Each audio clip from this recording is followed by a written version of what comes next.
Ah, il y a un côté. Moi, c'est le voilà. Il y a un qui s'est dans l'Imbala, il y a la salon, ah, il y a l'église, ah, il y a des tiens là, ah, il y a moi, c'est le voilà. Moi, c'est le voilà. Oh, ah, il y a le voilà. Ah, il y a le voilà. Mais moi, c'est le thé. En quoi t'as fait le thé? Moi, c'est le thé. Il y a des cibles,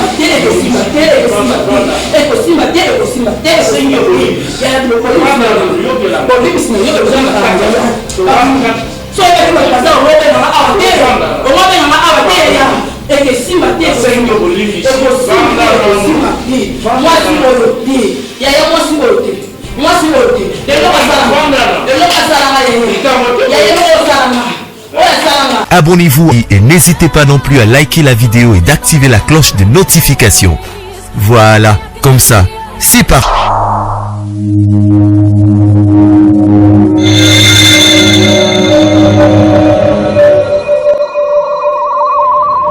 La voix du peuple, oh la voix du peuple, oh si tu es bien.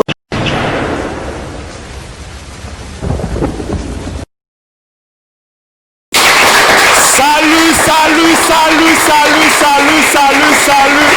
Heureux de vous avoir nombreux, chers amis téléspectateurs, devant vos postes téléviseurs à travers le monde pour suivre votre émission Vérité en face. On a Kati, il y a chaîne Abino, la voix du peuple site, il y a bien, à niveau, il y a YouTube, et puis pourquoi pas, la couleur télévision Tam Tam d'Afrique. Ça se passe tous les dimanches à 13h, le lundi à 21h30, puis la rediffusion le vendredi à 8h. Soyez scotché pour la Talara, différentes shows en disposition dans la télévision. Retrouvons-nous juste après cet élément pour démarrer notre émission. Merci.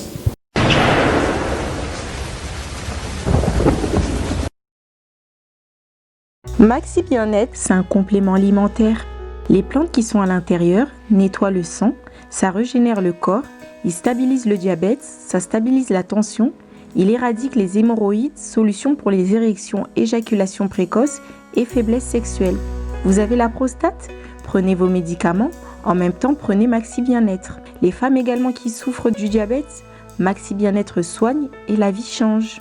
Tous ceux qui prennent Maxi Bien-être, regardez leur aspect, ils dégagent la jeunesse. Prenez une dosette, remuez avec un verre d'eau chaude et vous buvez, vous serez en bonne santé.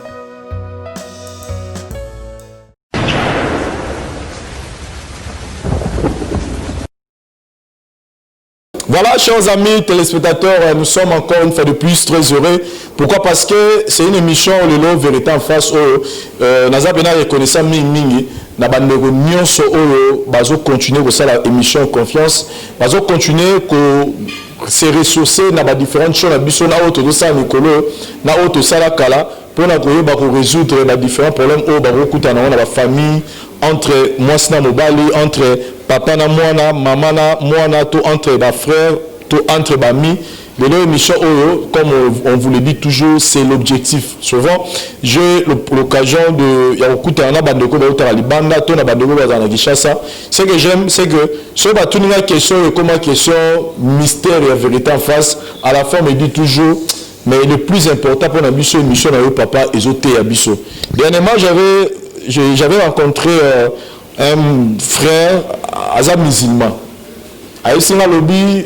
Tobano sala débat mon anda ko concerner mission nazala na Kinshasa abatala biso na Kinshasa na couleur télévision abi tobano sala débat mon anda ko mais une fois nazaki retenir na émission mozo sala et makambo le gana une émission là était yanga naza musulman mais na temi na émission na yo et je l'ai dit à la fin c'est ça notre objectif. Ça dit dans cette émission tu auras ko évangéliser tu auras ko teyara batu tu auras poto même batu na repentance à travers bandeko bazora courage à na plateau na biso et puis na bino bato bozo tala biso na musika tant bozo rotala bozo zo matéa bozo zo ba chambre bozo la pré ya rechanger ba point de vue na bino par rapport à né bozo la makambo sous. Nous sommes très heureux na bato bazo continuer toujours que soutenir l'émission au vérité en face et là to se retrouver dessus après cet élément pour que tu bako quand ça déjà moto oyo to yambi lelo na vérité en face na biso.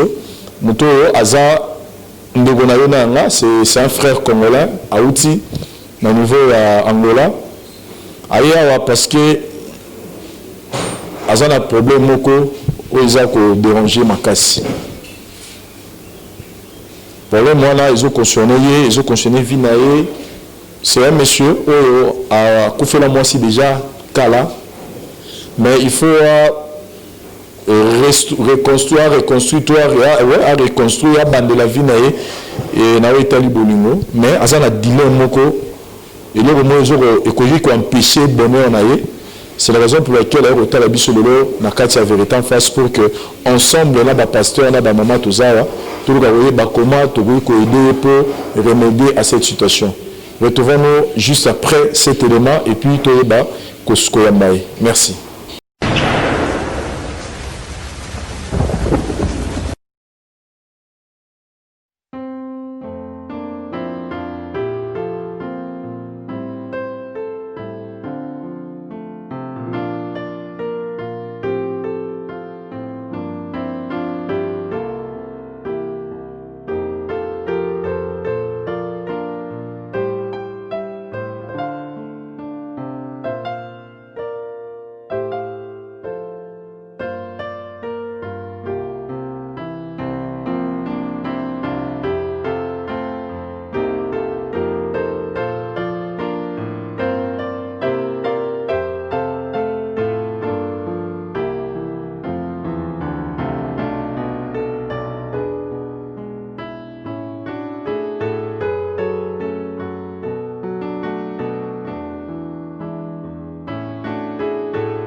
Voilà, chers amis téléspectateurs, nous sommes en train d'avancer petit à petit dans l'émission Nabiso Vérité en face avec Papa Nabiso Jean-Denis.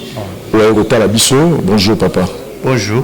Ouais, Papa Jean-Denis, je rappelle la bande de Nabiso que vous êtes congolais 100%, mais vous êtes moto vani na Angola et les lots c'est pili ouais au Talabiso na Vérité en face parce que vous avez un problème moko et autres ça te voyez bah nous ne même pas on a quatre Vérité en face.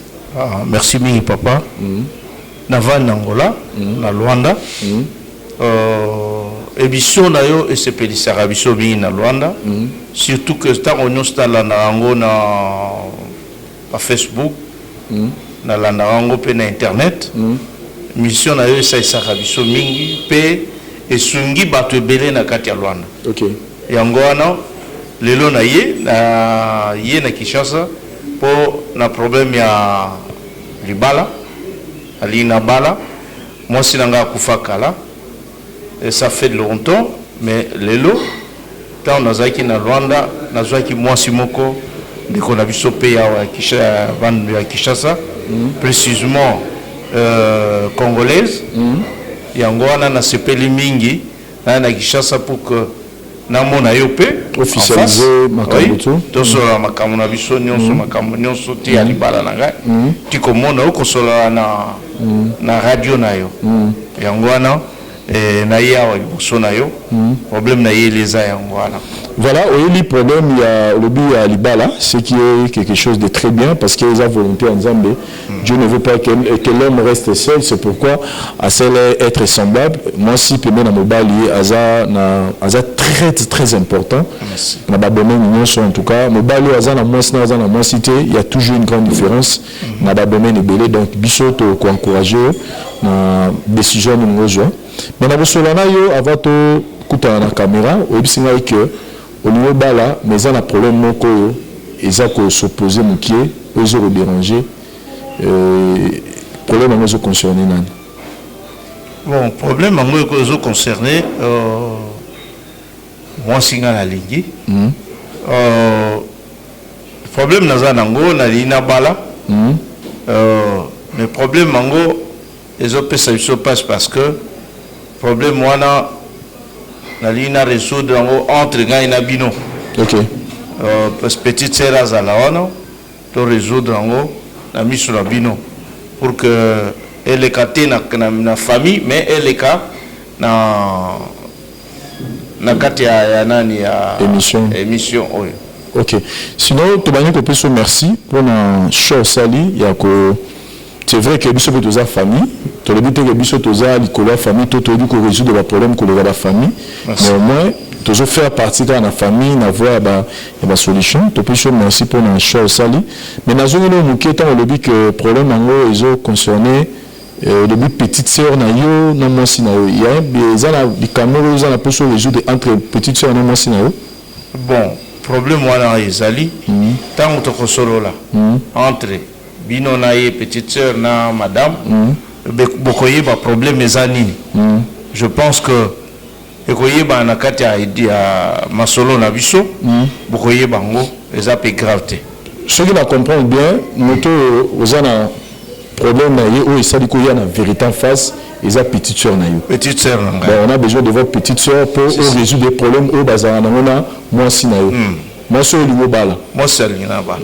petite sœur na pas en Angola avant na mais madame ayaki na Angola aza mwa Kinshasa ke nei na Angola na Angola kuna to kutani na ye to sololi yango wana na masolo wana to zaki na ngona ye tant na kiti si portable na ngana likolo a mesa ye azu portable wana tant abando fouiller ayeko mona photo ya petite sœur na kati alors na photo wana asiliki makasa lobi mais muto na monia na kata photo na yo aza nani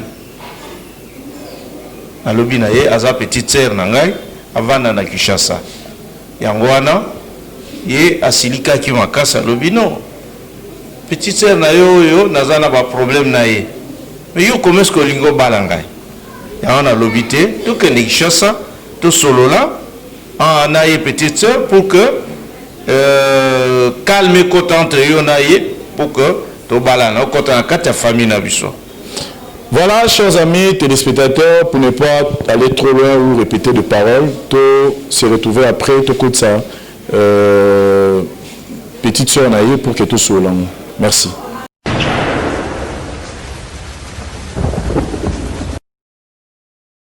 Ngai Mama Pichu Tonele, naza pharmacienne en formation, nazo œuvre dans le laboratoire CRMTA, où ils allaient centre de recherche et de production de médicaments traditionnels améliorés.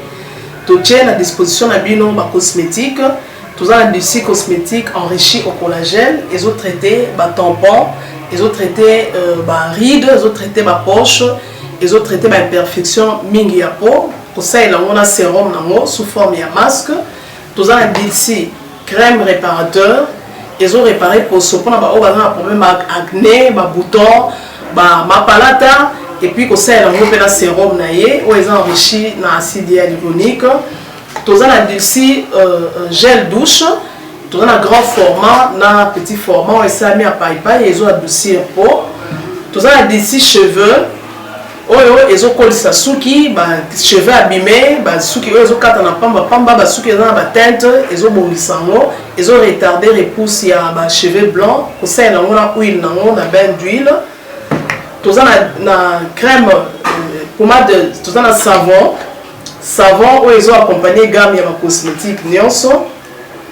Tout ça pe na médicaments na kati ya laboratoire CRMTA, tout ça na pommade Diazolex, où ils allaient pommade antidouleur.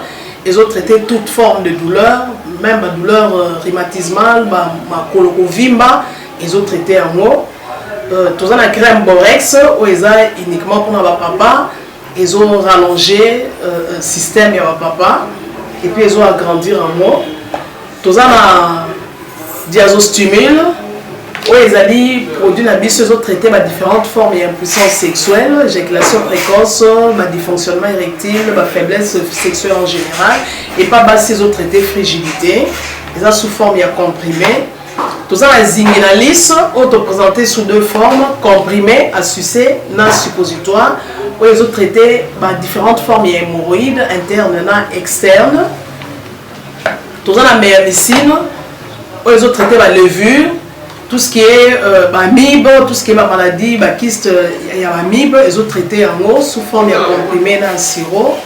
Tout ça, la crème méamycine, où ils ont traité tout ce qui est maladie à peau, genre d'être maladie à PC, mycose, c'est là qu'il y a mibali, surtout, il y a sapatu, maladie, l'auto, méamycine crème, ils ont traité en eau. Tout ça, allium, il y a traité toute forme, il y a hypertension, ils ont normalisé tension, ce qui tension est mataga, qui a normalisé, ce qui est a normalisé, et ça à partir de aïe. Tout ça, la menga, ils ont produit anti-anémique, bateau connaissera problème et anémie, quelle que soit l'origine, menga, ils ont remonté, ils ont tonifié un peu, ils ont plus de énergie dans les autres. Voilà, ils ont gamme de produits CRMTA, laboratoire où ils ont travaillé essentiellement dans les phytomédicaments, dans les plantes médicinales. Donc, nous avons tous les produits au moment où et ça mis à partir de la nzete et en Congo. À part les kisi, on a aussi la bino, tous les maladies qui sont autotraités, la préparation personnalisée. Dans le cas de myome, par exemple, nous avons une préparation mon corps pour permettre de réduire la dimension de myome pour faciliter le robota. Nous avons qui si on peut se rappeler, tout bazon pour robota, voilà tout traitera en couple. Et contact nabiso na Kinshasa, ils ont plus 243 81 83 13 322 plus 243 81 83 13 322 plus 243 89 89 33 855 et na libanda tous en plus 1 514 329 12 56 plus 1 438 765 64 73. Voilà les numéros à contact na biso bandeko ba kubenga libanda na ka ba maladie songolo pakala maladie oya ba tene tondante oyo esalaka ke moto abima bamafina na mutu to traitaka ngo pe donc contacter biso opposer problème na yo to ba plante nini oyo kozwa solution na problème na yo.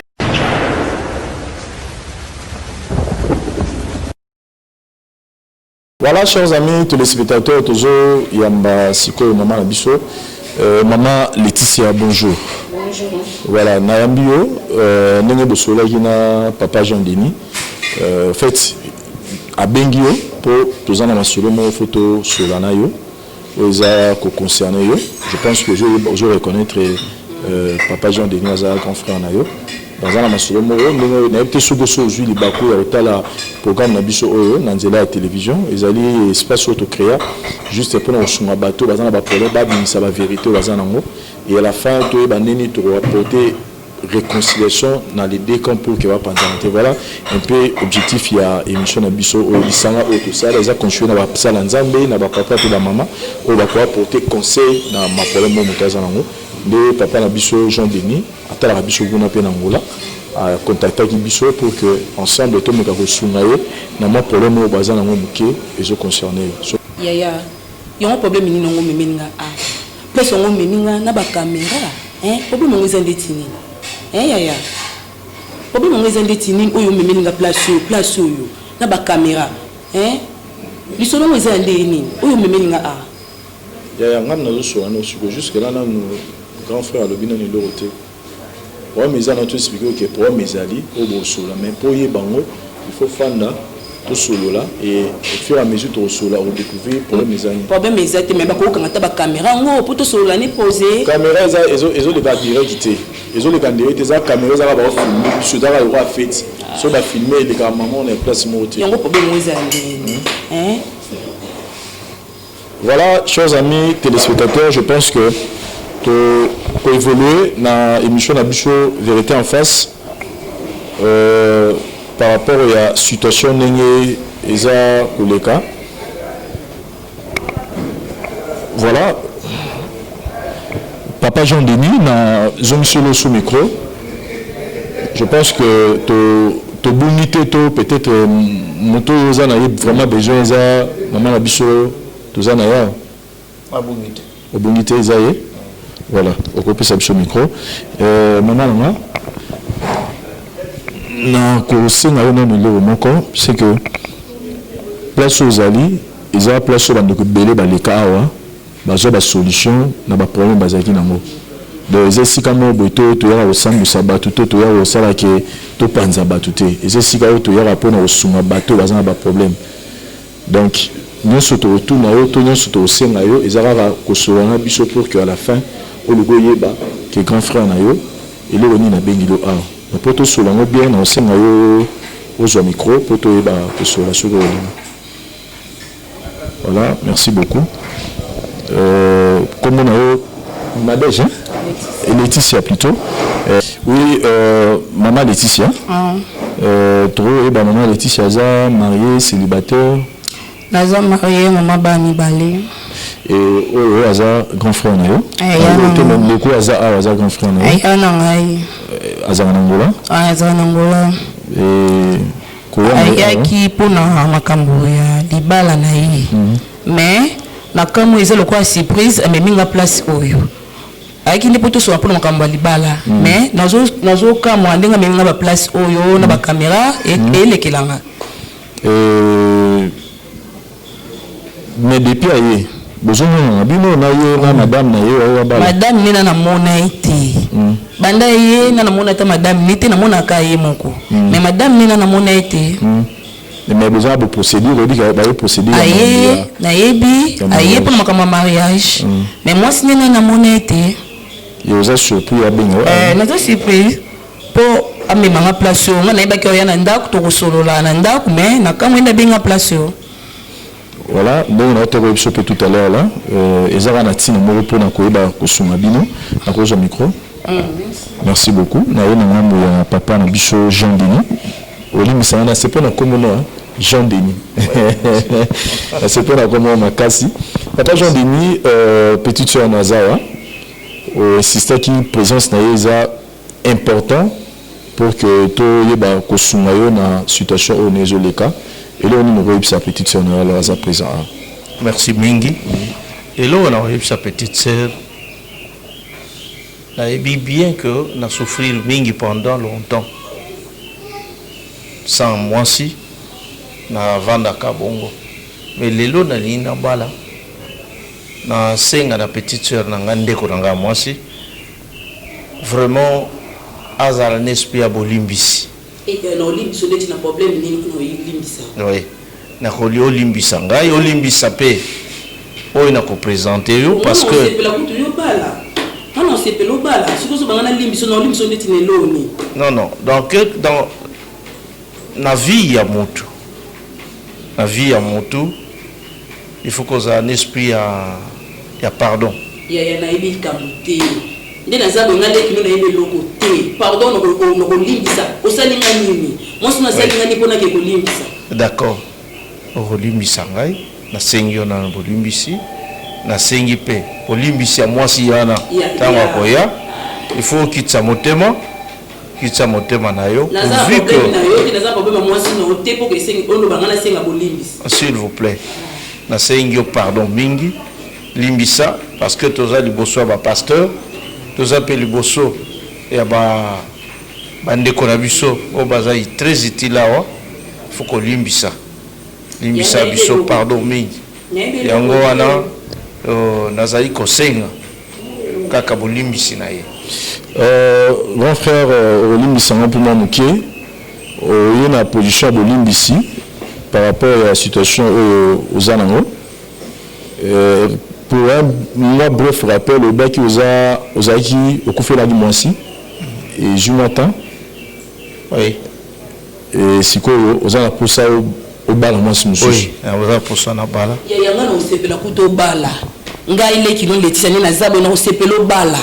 Hein? Non, c'est pas le bal, on a un problème, non, on a un problème, non, c'est nous zuité, ya.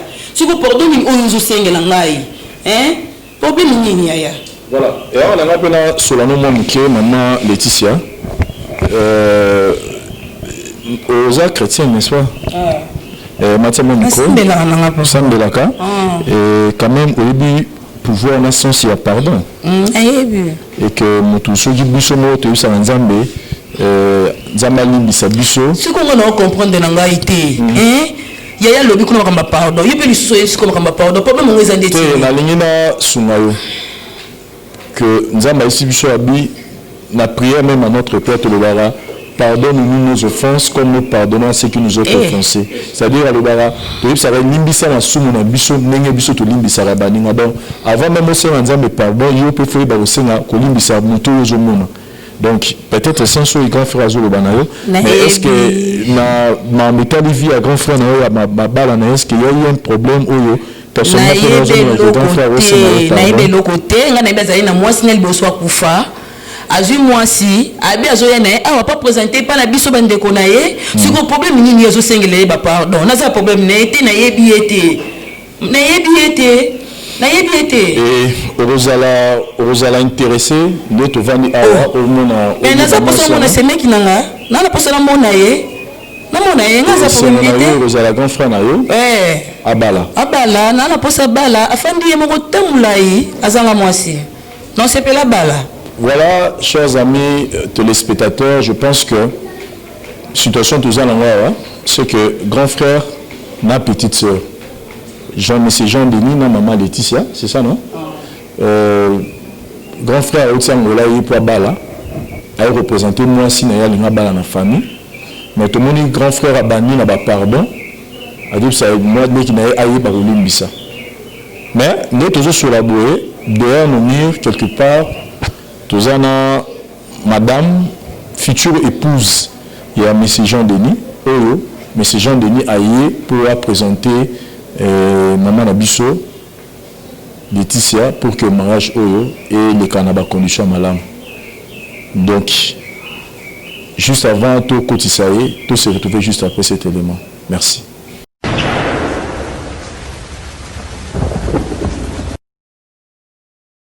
Voilà, chers amis téléspectateurs, je pense que pour la bande de coups, dans la Kinshasa, Bobé n'a pas trop. Vincent, tous en posa, tout y a que participer à la vérité en face. Tous en posa, tout le monde a né les caca. Cette fois-ci, tout kanisi bino bandeko nyonso parce que espace tout ça là bango, les espaces où il y a contenu batu belete. Mais comme ces autres demandent, tout le monde qui demande comme makasi, na bandeko ozobenga bonga boye ba makamuni ne déclaration sur place. Nous annonçons déjà qu'au mois de février, il y aura un grand show et vous allez organiser à niveau de la salle Moura Mounene, Tropé Sabino, adresse, tout.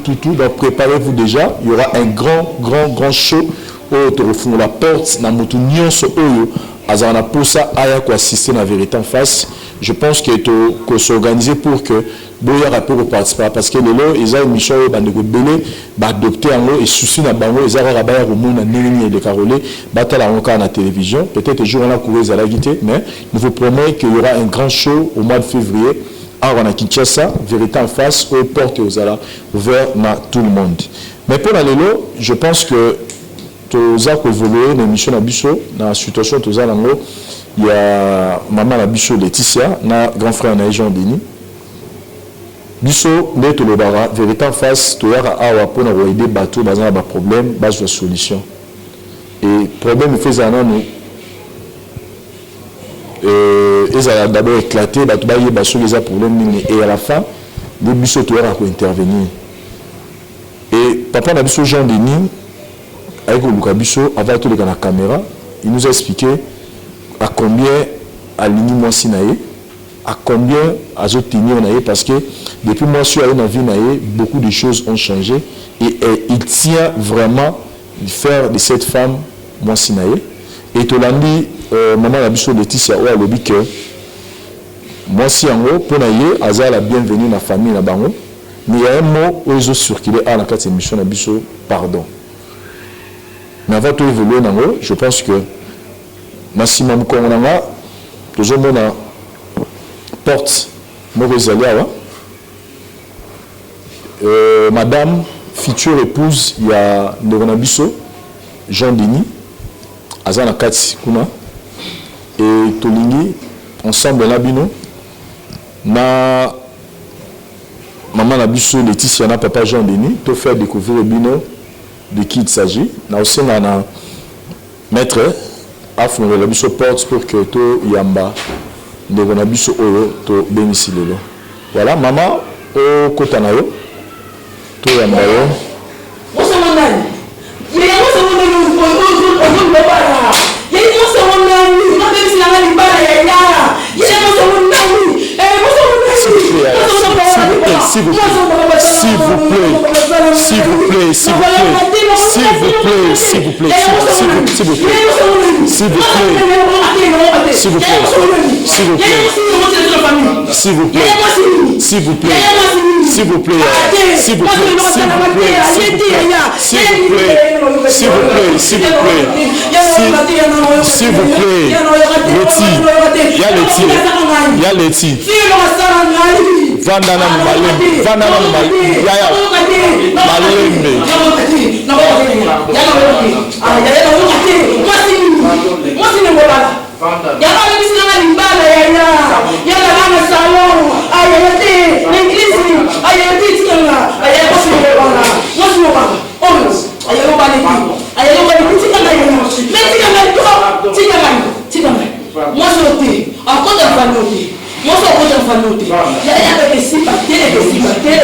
pardon. Ne lo salangai. Oyo salanga. Ngana dozo ndekonanga. Ndozo ndekonanga. Ne lo salanga. Ngale tisanga na limbisa yo. Ngale tisanga na limbisa yo. Na zana to ko pardon moto. Nana to ko pardon moto. So pousser pour mena ngana ko zipo. Na ebisio. Na zaya na hote. Na yebi yote ko sena ngabe pardon moto. Ne lo ko salanga. So ibanga zaya na wo sangelo ko salanga. So ibanga zaya na wo sangelo ko salanga. Ndokini. Osi amapepa. Maman Betty. S'il vous plaît. Yoka ngare. Yoka ngana. Yoka ngana. Yoka ngana. Yoka ngana maman Betty. Yoka ngana s'il vous plaît. S'il vous plaît. Asalani. Eloko asalanga. Aboma libalanga na mobali na ngai. Na ndozo endeko na nga. Excusez-moi na kimia. Expliquez biso kasi asala yo nini. To condamner au thé, to péquiser peut to silicame. Zo moi qui m'a fait que ça sala yo oyo limbisa ite. Fille de bomona oyo. Bazala ka na lipongo na ndofana mbali nanga. Tozala to fongola ba maison. Fille oyo bazoka maison abanda ko teka. Abanda teka na maison. Koteka oteka na maison ngai oyo. Ngai on mazo banaye, ndozo ndeko nanga. Ndozo ndeko nanga. Eloko ezala na opesa ye to so na kito ndozo maleki nanga. L'équipe mikolo ba ko yebisanga ba mona ka na mobali na ngai ba mona ye na mobali na nga ngabe fa na sala sagesse buzoba na tuna ta mobali te mona kenda ko menacer ye ndumba oyo na ke ko menacer bitumba nga na ye nzoka so yebisa pe mobali na ye bate mobali ya na butu nango ndeko ndenga beta nga pena boma te abeta nga makasi pene maboma mobali asima njela sani akenda premier jour ala ndako te deuxième jour ala ndako troisième jour na mona ya ndako ayebisa nga iko zwa no garantie wana na garantie na okay na bino na bana yo ya ngala kena sali boye na ndako libala ngana bana ngai na nyoko meza ko nyoko ma na komola na salon ngana bana ngai tindi ko nga mobali ntayo memanga na église ni église ne toke na église ba na église ko ba prière na ndaka ba prière na nga ba prière na nga ti maman ba pasteur to say prière ba pasteur ba ndio bisanga mbaye no ba tshwe musika nende konaka ba prière moko na fanda ka bino soto ka bombala ye akoti na ndako na bana ka mibale ndako wapi na papa na ngai na zonga pa na biso na koma olala ba leki na salon na bana na salon mobala zaki wapi bali siko na yebi pesa kende te na yoka ka li solo o azela ye ndaku so diza koma na zemi akoma zemi mbali ne ya mbali na biso ngai pe na fana na kana bana nga mukomo na tonga sutuka boye wana ye ayoko ye mobali ayokota na ndako laka koti o na yeta bana ngamoka ka elekeli ngai peka na ba prière na ba jeune nga elekeli ngai mobali ndakenda na ye lelo loti bana na lobi pe loti azota libana to solo lipi e deka aye na ndako o leti ne pe so mbongo bozwa ndako futela ye mo so pesi so mbongo na zwindaku na ngenge to zwindaku to ko mo futela ndako na bana na tabo mukomo bwa ye aye na butu o mwana zongeza te na ye olala awa kolala nenga kolala ayo zonga libala ye mwasi wa ndumba oyo karini oyo akebota mwana akufi mwana ya akufi na ye ba pesu position na yete siko no nyoka na yo na mbaye na libala zonga kitoko muntu abebisa libala na ngai eyo no yo so ko mosuna ya na nga mobali buzana na place na nga buzana na place na ngai buzana na place na ngai je comprends. Pardon pour moi, je n'ai pas qui me mettre. Regardez-moi s'il vous plaît. Non. C'était, je n'ai pas besoin de tellement.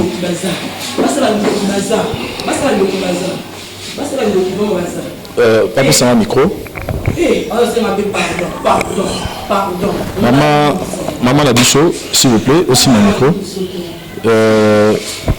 N'a posé la question minute parce que nazo comprendre tension ndenge eza mais ndenge natunaka makambo nyonso ya beti lisolo na akosi to alobi vérité akosi te solo eza ya solo yo se retrouvé sur notre frère na ye na circonstance parce que grand frère nazala na Angola mais yo oza na Kinshasa yo ba du solo no ya beti soki ozalaki na Kinshasa mais comment yo kuta na grand frère na ye lisusu oyo azala na Angola ekorive na mobali nesime lisusu te avant obota to après obota après la bota to na boti mwana kufi mais namonaki ke nakoki soki kovivre na mobali na ye te na pasi wana nde nakende na Angola nakende na Angola nakomi mpe kosambela na change vie naza sukarino ya aloba te nakomosambela na biso kwa mokonzi mpe mobikisi nzamba yosula ngai ndapesinga mobali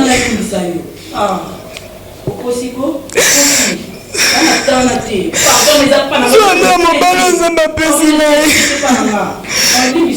pasi lisu kwa pasi ekoliveke ya na ye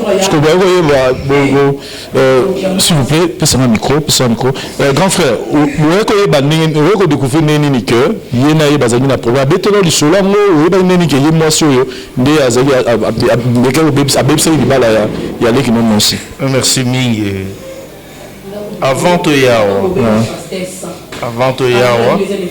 ntango ye azwi telefone amoni foto na ye atuni yo nani nalobi yo leki na ngai leki na yo ya ndenge nini nalobi te leki yanga propre mama moko tata moko nde par là vérité oyo kozala éclaté sikoyo nini okoyebisa petite sœur na yo nde nafandi awa naza leloko koyebisa ngai te ndeko ndeko na ngai mwasi naza kuna te ata moto abomeli yo mutu nalingi kobondela yo nabondeli yo boye pardon leki na est-ce que yoka s'il vous plaît limisa yokendeki na église mpo na nini okendeki église mpo osengele bolimbisi nasengi yo pardon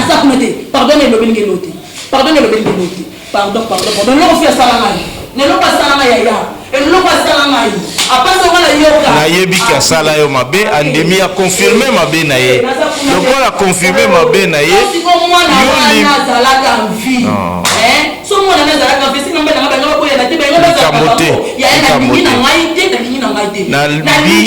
nasengi yo. Voilà, chers amis téléspectateurs, s'il vous plaît, tous se retrouvent après. Merci.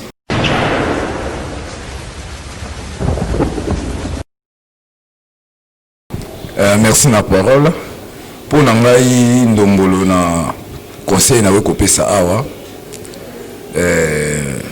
na munoko na biso ba kongo tolobaka meno kanti manku donc minu et a moté maté sukolanda bien mama alakisaki mama oyo minu mais alakisaki moté maté ba bombelaki ye mama mingi na mutema yango asaki to moté okuwana ba bane ko envier ndenge yo bane ko vivre na mbalo na ndako tellement azana caractère wana kaka na ndenge bomela ke libala keti lwanda azana nzambe te po ayeba ke o ndeko na ote akikuta na susu na place oyo ezaka succès na yo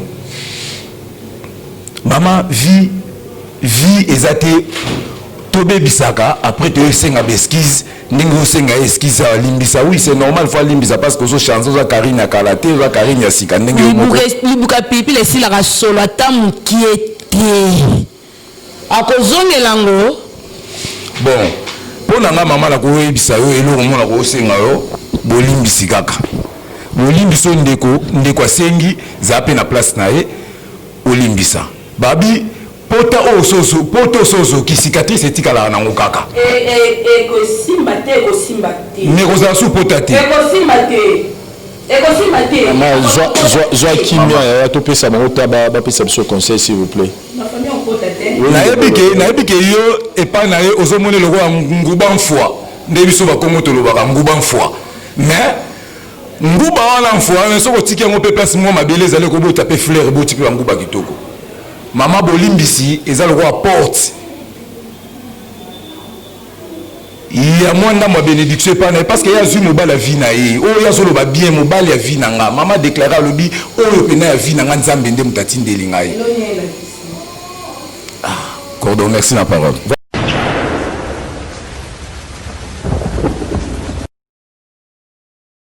Merci Cordon, vraiment.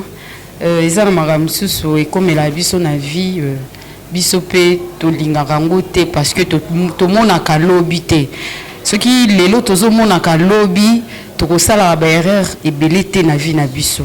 Maman n'engata na yo qui dit solo na yo, eza pas si eza compliqué mais ce qui ndenge yo moko lobaki ke tango zaki na problème na mobali na yo tango mama Karina zo mobali na yo ozongela ki nzambe obandai ko luka nzambe obandai ko lelela nzambe po nzambe azongisela mobali na yo nzambe wana asali yo grâce azongisela ki pe mobali na yo ye pe de son côté tango akei et abandi ko prier pe na ndenge na ye senga ki nzambe limbisa makambo nyonso asalaki nzambe lela pesi ye mobali na ye oyo yaya na yo yango na eloko na oyebisa yo na prière basenga biso ka pardon ce qui on se repentir déjà na eloko moko osali nzambe na likolo alimbisa mutu oyo ye vers ye osengi ye pardon ce qui ye aza capable te a olimbisa yo mutu ana nde azomema sko fardo na yo donc ye pe ndenge ye vers yo asengi yo pardon na forcer auto que limbisaye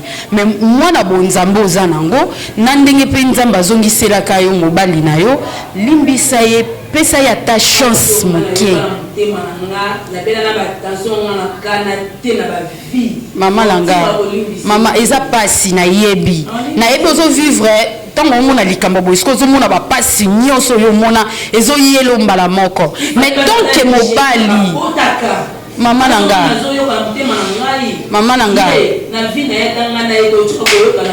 yoka mama nanga tant que yo nzamba zongisela ki mobali no bozana ye pepese ya ta chance wana muke soki oza d'accord na libala na bango te mais ko bebisa libala na bango te tika yoka mama nanga tika ke bénédiction oyo ye nzamba pesi ye ebeba te po yo pe ezala te lisumu pona parce que nzamba pesi ye mobali yo soki lelo obebisi yango yo nde mutu siko zo mema fardo wana nyonso dans masumu na yo nde mutu memi yango te mama nanga mama nanga nayebi okoka olimbisa ete mais ezongisa ta motema nsima mpona nzambe oyo apesa yo mobali wana oyo yo mpona nzambe limbisa ye mama nanga. Merci Gordon.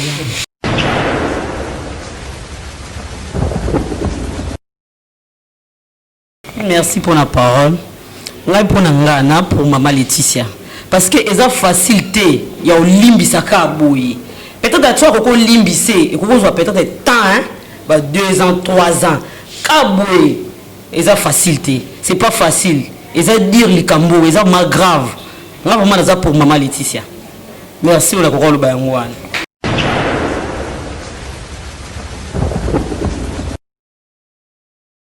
Merci beaucoup pour na nyonso o eleki bande konanga tozala quand même tout pour te comprendre le résoleka. Je pense que la responsabilité à libala et dans la kaya mobile bazo balan quel que soit obiso to ko sala awa place bakutana ki to yibiti mais nous cherchons quand même à analyser effet aux sur place na koki ko zongela papa Jean Denis ko faire comprendre danger aux courir. Les lots tu acceptes, il y a rejoint moi si ou à côté qui les balles. Na seme qui n'a eu aza mobali ya les qui n'a eu. On sous-entend que les qui n'a limbisi. Mukoloko uta musala okuti semeki na yo aye kotala bino na ndako kutie na mwasi na yo bavandi basala bango lelo te basolola image wana ekozongela to ekozongela te yeba yo moko répondre na place yango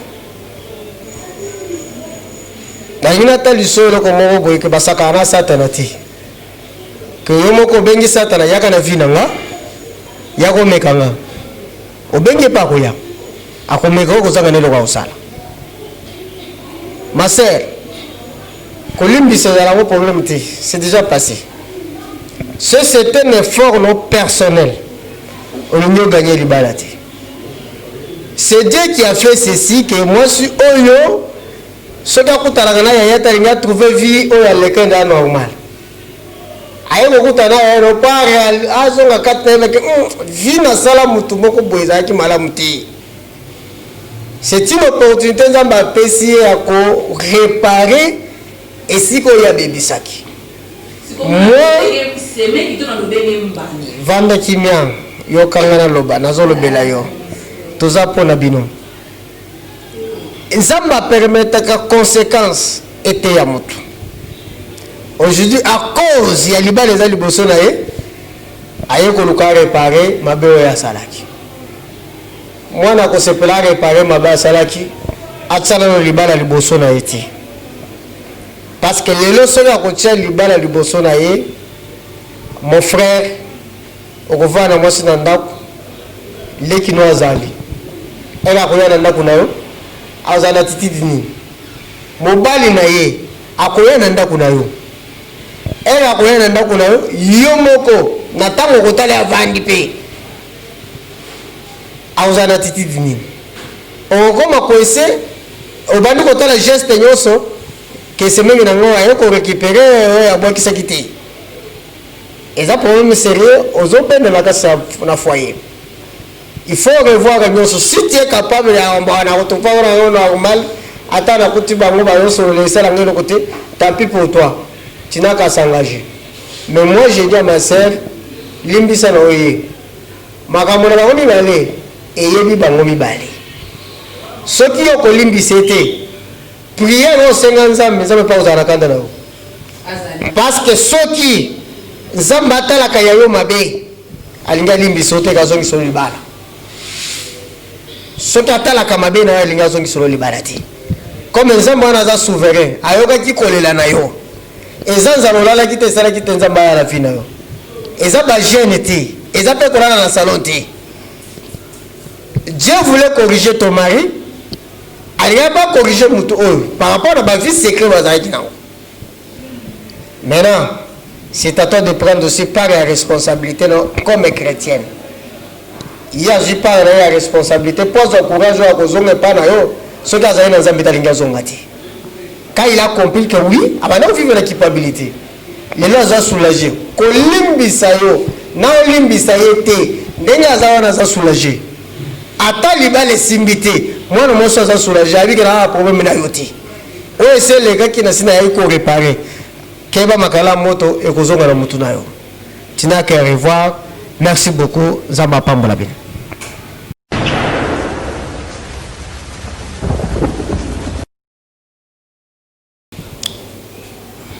Merci Bandeko kolandisa mukolo ya lelo po ezo salema. Na kozala un peu direct na ma sœur Laetitia concernant ba ndai na ye.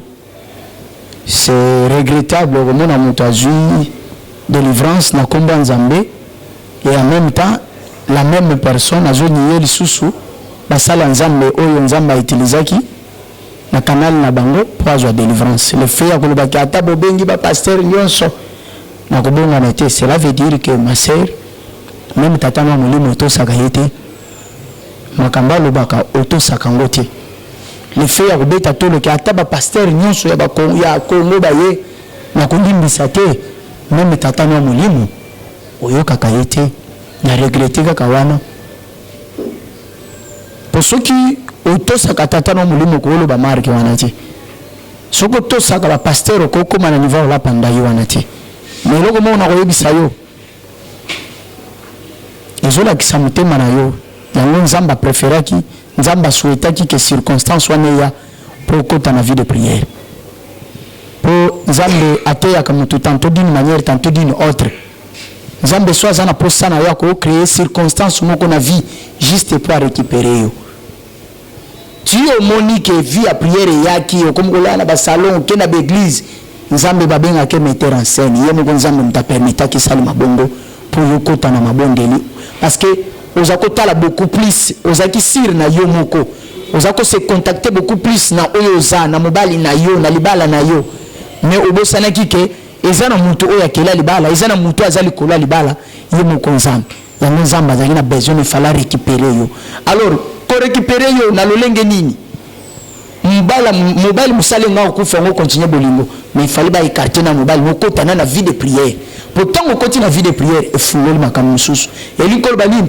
okomi assidu na prière okomi mwana na nzambe ya solo yango makambo fungami nzambe pa yeba mitema na biso ke mutu azobondela nga juste pour na circonstance oyo et après circonstance oyo akopesa ninga mukongo ma sœur kopesa nzambe mukongo te parce que gagner na nuté parce que na kati ya libala bitumba pesa laka o gagner na nuté opi ko sambela nzambe te parce que libala no simbité sambela nzambe parce que c'est ça ta vie cause la chrétienté parce que aux a besoin loko moko libala kendaka même na nzela libala ko t'enfer même na nzela mobile ko perdre pe makambo bele ya vie sambela nzambe parce que c'est ça ta vie ko sambela te parce que mobile ya kendaki parce que mobile ya sali non non circonstance comme la kinzamba zali na besoin na yo ozonga na sia makolo na ye kolimbisa to simbelo mundu kite po limbisa ne bateyo ba yebiso exemple kozanga kolimbisa et kondana kamutu parce que Jésus-Christ na Matthieu 6 azol ba Seigneur pardonne-nous oui oza chrétien oui bi prière wana alors bi limbisa biso lokola biso to kolimbisaka baninga ce qui David a que plus loin le banzambe ko tangilanga masumu ya bomwana te ya ignorance mais yozo le bangwa haute voix ata sali ndenge nini na kolimbisa te ya solo nzamba tala pe rétroviseur na yo makambo sali na passé na yo nzamba kanga mutema ma sœur est-ce que kobeta tolo zobeta azamwana na nzambe yo poza mwana nzambe azamwana nzambe yo poza mwana nzambe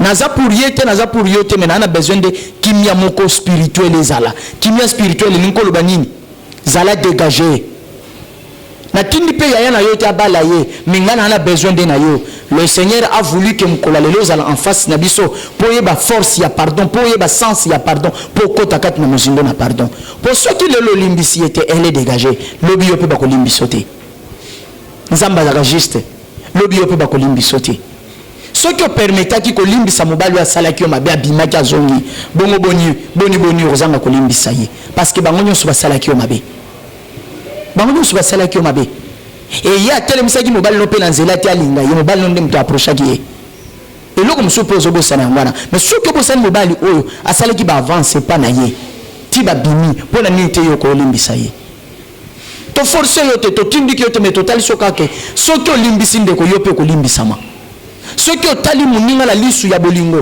nzambe pa otalo na lisu ya bolingo mais ceux qui ont tali muninga na lisu ya kanda nzambe pa otalo na lisu ya kanda j'espère que na onyon so bat balobi eza mutu ya pona vie na yo eza mutu ya pona vie na yo oza mwana na kati ya famille yo ko iko za décision mais parfois ba parents no ba valider na bango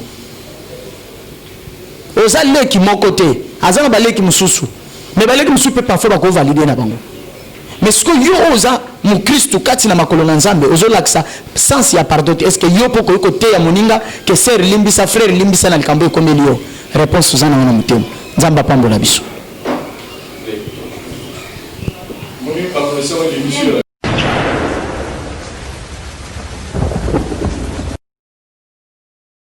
Voilà, chers amis téléspectateurs, je pense que cette émission, comme on a l'habitude de vous le dire, que les Arabes problème est vraiment très délicate. Alors, les Arabes facilité pour la bicho, des fois, il y a que même titre comme on a souka, mais grâce à Nzambe, de tout ça, il parvenir à gérer la situation au monde awa. Tout ce que vous avez dans conseil, il y a intervenant, il y a équipe de sages na bicho. Mais il y a sur la maman Karine, il y a condamné aussi. parce que aussi les cas et les cas Bible est sûr que non aussi les cas le lot aux une nouvelle créature nga na tout on a liste au nzambe na yesu ba tout le na tout on a vie passée mais ba conseil ne se trouve pas ça ma et là on nous goyi ça maman la biso Laetitia eux outil pendant 4 na yo après nion sur les cas entre yo na ye on m'a appris que le problème moi c'est déjà toujours qu'il y a 4e année et nous goyi ici après 4 ans où makambo aussi les cas.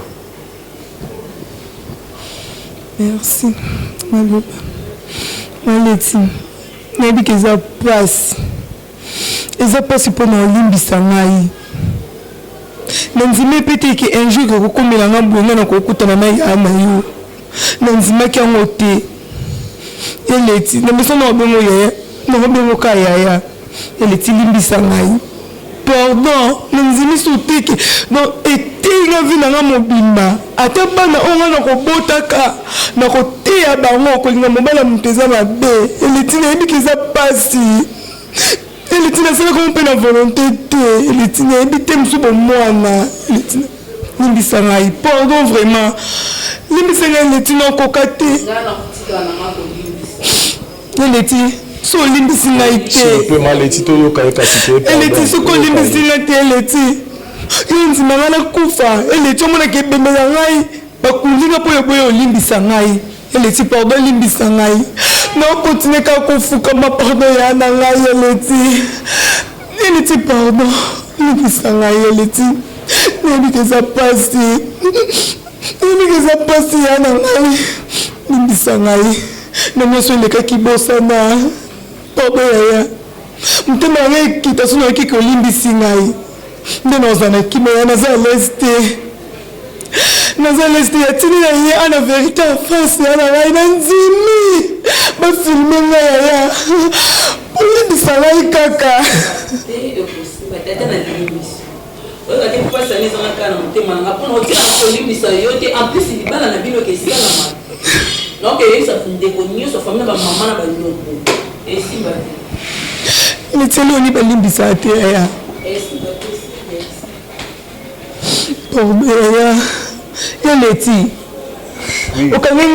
Soit calzone maîtrise. Chers amis téléspectateurs, je pense que cette situation, on doit gérer ça en dehors de la caméra. Je pense qu'on va vous donner la suite dans nos prochains numéros. Merci.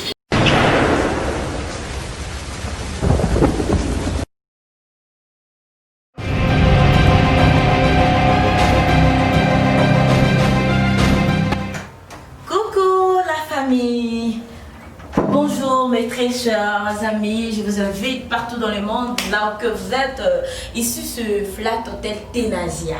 Tenasia, c'est joli. Tenasia, non, je ne sais pas, c'est incroyable. Vous voyez, venez, je vais vous faire visiter ma chambre. Hein. Ici, c'est ma chambre. Regardez comme c'est joli, comme c'est beau. Waouh! Regardez. Jeune armoire, c'est vraiment joli. Ici, il y a du qualité. Il y a vraiment du qualité. Je vous invite partout. Venez savourer cette marche, cette belle image. Venez ici. Je vais vous montrer ma douche. Voilà, c'est ici ma douche. Il y a vraiment tout. Banapoto, partout dans le monde. Pour y arriver, vous allez décider. Venez voir, je vais vous faire visiter ma cuisine. C'est ici que je prépare. C'est ici, regardez. Je m'arrobine. Vous voyez? Donc c'est ça. C'est ça. Vraiment. Vous ne serez pas dessus quoi. Ici, il y a du qualité. Il y a du qualité. Yeah. Meus amigos angolanos, vem tudo. Aonde que você está, vem visitar esse lugar, é bem bonita. Você vai gostar. É bem bonita. Olha as cadeiras. Olha as cadeiras. Perfeito mesmo. Olha a arca. Tá aqui o meu coso. Quero beber água fresca. Pode meter aqui na minha geleira. A geleira tem qualidade. Aqui tudo tá bem fixe. A minha televisão tá aí. Tudo tá bem bonito aqui. Vocês vai gostar. Vem, vem, vem, vem, vem já. Une petite précision pour vous tous que vous en pensez prix na biso. Les prix, surtout le prix. Va discuter sur place. Comme moi, vous voyez, moi je viens de l'Angola. Amigos de Luanda, e eu tô aqui numa flat hotel bem bonito mesmo, os preços bem baratos, vocês vão gostar. Aqui não é nada aqui caro aqui, não, tudo é bem normal, vocês vão gostar. Vem, vou vos mostrar esse perfeito lugar. Aqui é outra cozinha, tô usando a cozinha na Bissopé de Sussu, tô usando la chambre à la biseau pour la biseau vous avez la chambre normale, il y a des chambres normales mais ça a qualité. Ici il y a du qualité, flat hotel de Nasia, non, il y a du qualité incroyable. Voilà, c'est ça, venez voir. Regardez. Olha essa cama, poças! Oh my God! Não, lindo cama! Vem já! Não perca este lugar, não perca este tempo. O tempo não é para brincar. Não perca. Aqui, trabalho perfeito. Maninga enga sinabali. Maninga enga sinabalio, otika kofineranga misoko nzela. Nazwi yangai mobalie, yangalo pete ekotina mosapi. Nazwi yangai mobalie, opesangai respect. Oh, la famille na mimi bino awa. Vous savez tono e manzembo na linga la sabino ke awa tozana nyoso. Tozana sala biso pona bino batu bozana posa ko bala. Oh. Pourquoi vous avez commis Tony Sama? Na basala boy, jamais na rata. Oh, basala de fête à Cano. Meus amigos, aqui tem muitas surpresas para vocês. Olha, hoje vai passar o nosso lambamento aqui. O lambamento vai passar aqui nesse lugar lindo. Vem, vai gostar, ué. Olha, o nosso casamento vai passar aqui, vai estar esse lado melhor lugar. Donc, quand on est dans cette bino, tout ça va surprise belle pour la bino vous êtes à la salle à boyer. Aïe. T'as la babala bakosa. T'as la qualité, t'as le niveau de décoration. Ya boyo raté. Ah non, c'est quoi le niveau de balana hôtel. Fais ça le balana valeur comme maman. Voilà. Regardez comme c'est joli. Je vais la serveuse clientèle la bichoawa. C'est ici, regardez notre cuisine. Aqui estamos na nossa cozinha, nossa perfeita cozinha. Aqui, que vai passar tudo. E aqui, lindo lugar. Oba! Vem. Pour la décider, je vous assure. Hello, mes amis. En tout cas, ici, on est déjà dans notre restaurant. Pour la nourriture, ne vous inquiétez pas. Tout, nous avons besoin. Nous avons la congolaise. Ici, il y a de la congolaise ici. Okolia à la congolaise. Okolia na angolaise, quoi. Meus amigos, aqui temos feita mesmo, tem sopa, tem a nossa comida perfeita, vocês que gostam, a nossa comida, a nossa tradição, aqui tem. Vocês, bino batubosa, possa colher, biloko amboka za awa. Beaucoup à la décité, na bengi bino partout dans le monde, boya ko savourer flat tête tenasia, boza la décité, no ba prix na biso abordable, bo bangate surtout pour na ba prix, bo bangate nyo ça va solo la rakaka. Une petite précision, mes amis, na flat na biso tel tenasia, pour na bino boza ko s'inquiéter pour na ba prix, bo bangé le côté. Awa. Nzambe na ngai ndenge ozomela ndenge ozobakisa baséjour ndenge mpe prix na yo eza na mokie. Donc ntango là, avantage les autres ça. Prix les autres diminuent. Mais si qu'on fout des belés, tu faciliter binonyoso. Na bon moment comme qui est, mais on ça là-bas ce jour na yo et belé on a décidé. En tout cas, je vous invite, venez savourer cette belle image ténacité.